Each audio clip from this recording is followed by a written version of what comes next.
Gurubhyo Namaha. Asato ma sadgamaya tamaso ma jyotirgamaya mrityor ma amritam gamaya. Om Shanti Shanti Shanti. Welcome to this session 4 of Sadhana Panchakam. In session 1, we saw the introduction to Sadhana Panchakam and also the request from the disciples of Adi Shankara to help them with the steps involved in the spiritual journey. And in session 2, we saw verse number 1 of Sadhana Panchakam and step 1. What is step 1? Vedo Nityam Adiyatam. Veda should be studied regularly or every day. That's what we have seen. Then we saw that why should we study Veda? Because it provides us with our goals, objectives, and the ultimate objective of moksham. And what are Vedas? The Veda fund, it has got 18 literatures. We saw that 4 Vedas, 6 Vedangas, 4 Upavedas, then 4 Upangas. So 14 we saw that. Then we said that should we read all of them? No, not at all, not necessary. Then predominantly Bhagavad Gita and 10 Upanishad and Brahma Sutra constitute predominantly the Veda part, and also some Prakarana Granthas like Tattva Bodha, Atma Bodha, Drigdesha Viveka, Viveka Chudamani, Vedanta Sara. These are all required. I strongly urged that one should go to a guru, okay, who he with his advice he can start depending upon his level today. This is, we saw it session 2. In session 3 we said that tat uditam karma su anushtiyatam. Whatever the karma stipulated in the Veda, we should practice it. Okay, that's what we said in the session 3. Now session 4. In session 4, we will see step number 3. Tena ishasya vidiyatam apachitihi. Tena karmana. Whatever the duties stipulated in the Veda, that duty, you should do it in such a way as if you are submitting it to God. You are doing it should be treated like, it should be done in such a way, it is a worship to God, a puja to God. Means the Ishvara Arpana Buddhi. Every work, what has been prescribed by the Veda, one has to do it as though he is submitting it to God, as a puja, as a worship. This is very, very important. This is called Karma Yoga. So what is the advantage of Karma Yoga? The mind becomes pure. When the mind becomes pure, we are ready for spiritual development. Bhagavad Gita, chapter 18, 46 verse. See, I said one of the Prasthanatraya, we said Bhagavad Gita is very, very important aspect of Veda. And I really urge everyone to read Bhagavad Gita. And I also suggested that Chidbhavananda, Swami Chidbhavananda's commentary is amazing. There could be many, many commentaries, but I personally find Chidbhavananda commentary is very, very good. I strongly pray to God, and I also request you to pray to God that every school children should be taught Bhagavad Gita from 6th standard onwards. Why 6th standards? They are ready to receive this knowledge. If they are blessed, even they can start earlier also. I have seen some of the boys and girls at the age of 8 or 9 chanting all the 700 verses. Any order, you just tell them the first word or middle word, they'll narrate it. What a gifted children they are. I strongly urge, strongly pray that it should be a syllabus. It is nothing to do with any religion. If you know for sure that what Bhagavad Gita is teaching, it is not limited to any particular religion or a country. It's like yoga. Can you ever say that yoga, be it asanas, be it pranayama, be it dharana, dhyana, samadhi, yama, niyama, would you like to restrict it only to Hindus? It's stupidity. It's like Ayurveda medicine. Should be limited to any particular community? No. So I strongly pray God sooner possible that Bhagavad Gita should be taught in every school, all over the country, all over the country. Okay, maybe some overseas, some countries they might have already started. Every day, three verses, sufficient. In a year, 225, 30 days, you can cover all the 700. And the teacher should tell them the meaning of the verse and how that every verse is related to their life. That's the beauty of Bhagavad Gita. You tell me any problem, I can tell you that solution from Bhagavad Gita. Be it a relationship problem, be it financial problem, be it health problem, be it wealth problem, be it anything. Bhagavad Gita has got a solution. Like Patanjali Yoga Sutra, which is good for the mind. Psychologically, it's the best grantha. So Bhagavad Gita is one book, one shop for all, one-stop shop. So Bhagavad Gita. So wherever possible, I will also pick up Bhagavad Gita and try to relate to this concerned verses from Sadhana Panchakam. Here, I will give you the chapter number and the verse so that you can refer to that. Chapter 18 and verse 46. Yataha pravrittihi bhutanam yena sarvamidam tatam swakarmana tam abhiarchya vindati manavaha. Vindati manavaha. So manavaha, a person, vindati, attains. What he attains? Swakarma. By what? By his own occupation. Whatever he is inclined, his talent, his inherent tendencies are there. That is swakarmana. The karma is based on swadharma also. One's own duty. If you do based on your own inherent tendencies, then what will happen is, then by performing one's natural occupation, that is swadharma, one worship the Creator from whom, actually by doing our own dharma, work based on our own inherent tendencies, it is as good as we are worshipping God. Okay? That's why you say that tena ishasya vidiyatam upachitihi. By doing whatever the work based on our inherent tendencies, what we do is we are actually worshipping God and the Creator, worshipping the Creator from whom all the living entities have come, who is the Creator of the whole universe, and by whole universe, and He pervades the whole universe. So by doing your job, what you are doing it? You are doing a puja to the God who is the Creator of the whole world, and the whole world is pervaded by Him. By such performance of duty based on your own swadharma and swakarma, a person easily attains perfection. If you want to attain perfection, you should know your inherent tendencies. Based on your inherent tendencies, whatever work you do, then you will be very successful. This we can call it as, that swakarma is, you can call it as talent, which is inborn. Some people at the young age itself, they do very well, excel in music, chess. Somebody chanting. I am told that Sri Ravi Shankar used to chant Bhagavad Gita verbatim at the age of 3 or 4. This sort of abilities you can see in a lot of people.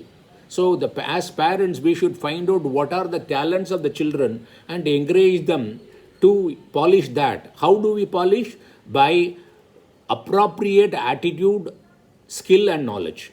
So we should acquire knowledge in our area of inborn tendencies, that is in the area of talent, and do it repetitively. It becomes a skill, and have a right attitude. Then life will be not only successful, but you will also be happy. That's what this verse is saying. Tena karmana ishasya vidiyatam apachitihi. Whatever you work, when you do based on your inherent tendencies, it will be something, a puja to the God, and you will attain perfection. This is step number 3. Now step number 4. Kamye matihi tyajyatam. We saw that various types of karma. Nitya karma, Naimittika karma, Nishiddha karma, Prayaschitta karma and Kamya karma. Here he says that Kamye Madihi Tejyatam.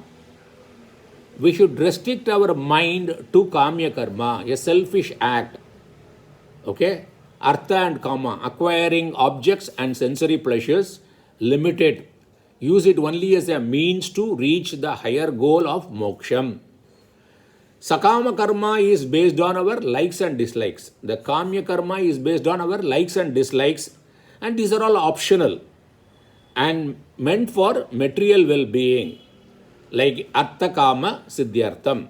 Limit it, it's important. If you don't have money, then you can't buy books of Vedanta. You don't have time then to spend on that. It's required. Veda allows that, but know its limit and know its inherent defects. Don't overhoard it. Don't keep on be after it beyond a limit. Okay, there is a limit. If you are a grahastha, you are supposed to take care of your family, and you are not only supposed to take care of family in the other ashrama like brahmacharya ashrama and sannyasi ashrama, vanaprastha ashrama. They are to be supported by grahastha only. But you should know his limit. But you should also spend time reading Vedanta, understanding it, and abiding the karma as prescribed by Veda. Here I would like to quote Bhajagovindam. I like Bhajagovindam. Here Bhajagovindam verse number 3 says that Muda Jahihi Danagama Trishnam Kuru Sadbhuttim Manasi Vitrishnam Yallabase Nija Karmopatam Vittam Tena Vinodaya Chitam. Sorry, my singing ability is not that good, and the chandas, hindas, I don't know whether it's falling in place. Please bear with me. But I love this. I would like to repeat this. Muda Jahihi Danagama Trishnam Kuru Sadbhuttim Manasi Vitrishnam Yallabase Nija Karmopatam Vittam Tena Vinodaya Chitam Bhaja Govindam Bhaja Govindam Govindam Bhaja Mudamade. I have done a posting on Bhaja Govindam. If you want to know more about it, please go through my channel, Ram Ignites YouTube channel, where you will have a detail. I have covered more than 31 verses of Bhaja Govindam, So, Muda Jahihi Danagama Trishnam. Trishna means the craving for money. Craving. Whatever the bare necessity, legitimate needs, allowed. But the craving for money should be avoided. Don't go after that. Kurusad Buddhim. Think about the reality. Think about your own nature. Manasi, in your mind. Vitrishnam. Vitrishna means dispassionately. Yallabase nija karmopaptam. Whatever you get based on your own work, the money, name, fame, everything, accept it. Vittam. Vittam means with. Vinodeshittam. Be contented with that. What a beautiful verse. Okay. Then again, my own favorite, Bhajagovindam. In Bhajagovindam, chapter 2, verse 62 and 63, I would like to quote.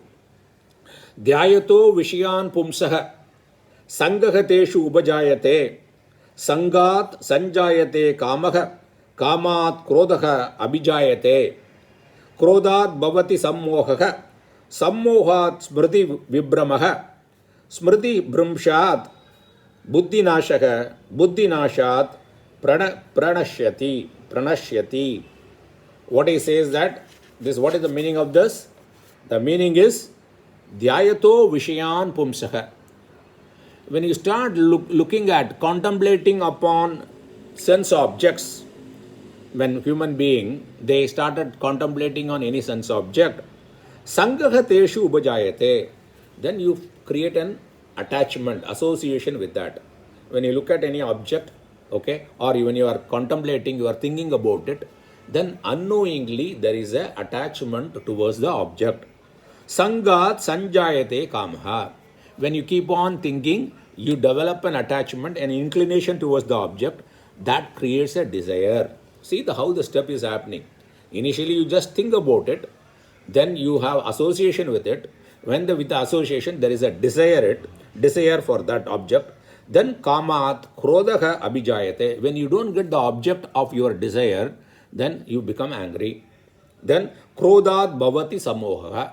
The krodha, the anger leads to delusion, where buddhi doesn't work and the mind takes over the buddhi. Then sammohat smriti brahmaha.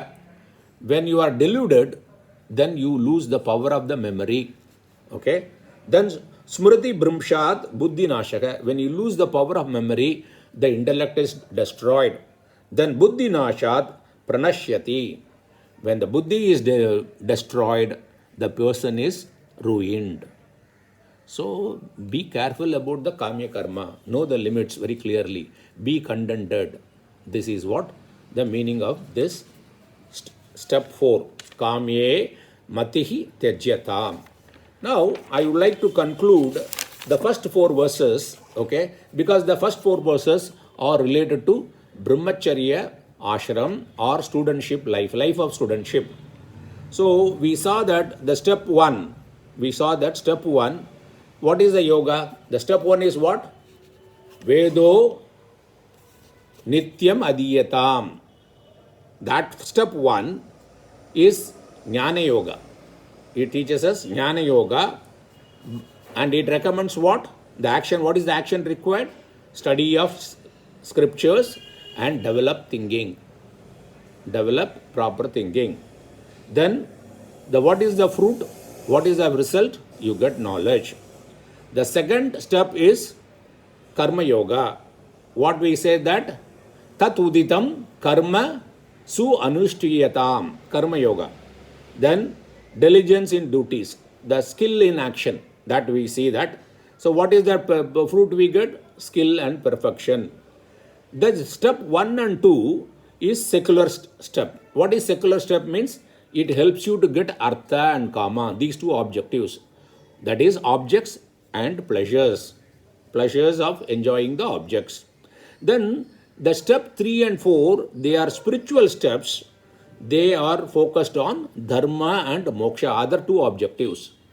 That is righteousness and meritorious actions and liberation. So step number 3, bhakti, it talks about bhakti yoga. Step number 1 deals with jnana yoga. Step number 2 deals with karma yoga. Step number 3 deals with bhakti yoga. So he say that dedicated actions to God. Okay, surrender ego. Tena karmana ishasya vidiyatam apachitihi. We saw that. That is the 3rd verse. Okay, it's a devotion. And 4th one, dhyana yoga. That is purity of mind, removal of desires. Kame madi tejyatam. We saw that. So here the advantage is ekagrata, single pointedness. So seeking wealth and fulfillment, that is the secular. Artha and kama, okay, comes from the first 2 steps. That is the secular steps of brahmacharya ashram. We saw that. That equip us with knowledge. First step gives you knowledge and second step gives you skill in action. Then similarly, seeking God-centered life, that is dharma and moksha, comes from the 2 spiritual steps. That is step 3 and 4. Okay. Step 3 is what? Tena karmana ishasya vidiyatam apachitihi. We saw that.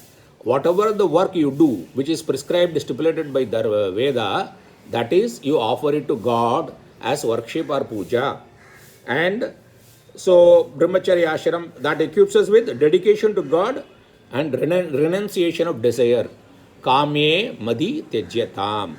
So, we have covered now the first 4 steps in the first 4 steps in the first verse, which covers our studentship life. Thank you very much. In the next session, we will go into Grihastha Ashramam or family life, that is family life, we will deal with that. Thank you.